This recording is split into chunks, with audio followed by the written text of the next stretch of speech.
প্রিয় বরগুনাবাসী, প্রিয় আমার এলাকাবাসী, আসসালামু আলাইকুম রহমতুল্লাহ বরকাত।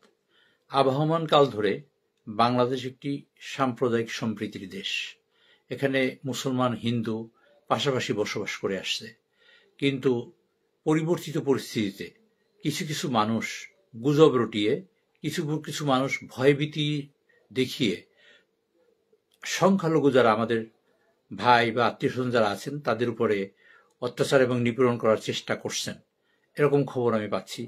আমি বিশেষভাবে অনুরোধ করব, যারা এখন হাইব্রিড বিএনপি হয়েছে, হঠাৎ করে নতুন করে বিএনপির মধ্যে ঢুকে পড়েছেন, এরকম লোকেরা এরকম একটি কার্যক্রম করার জন্য চেষ্টা করছে, এবং যাতে তারা দেখাতে পারে সংখ্যালঘুদের উপরে নির্যাতন করা হচ্ছে, এরকম একটা পরিস্থিতি তৈরি করার চেষ্টা করা হচ্ছে।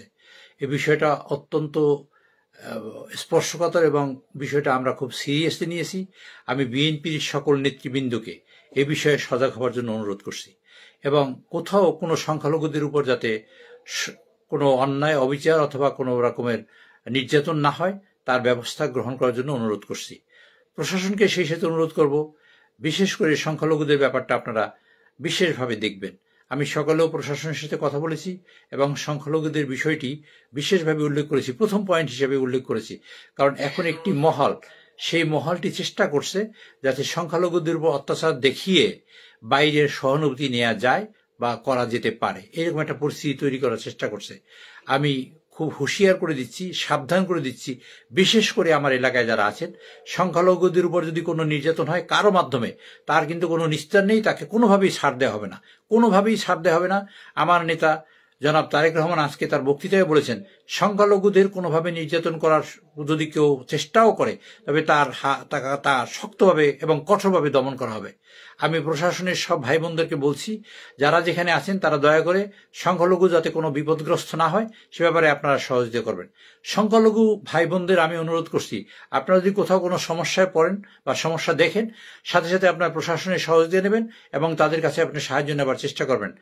আপনারা তো জানেন সংখ্যালঘু একটি স্পর্শকাতর বিষয়, এটা আওয়ামী লীগ এযাবৎ লালন করে আসছে।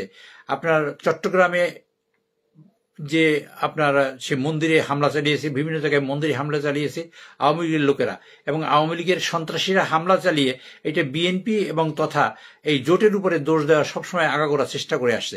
এই কাজটা যাতে কার না করতে পারে সেই বিষয়ে আমি আপনাদের সহযোগিতা কামনা করছি।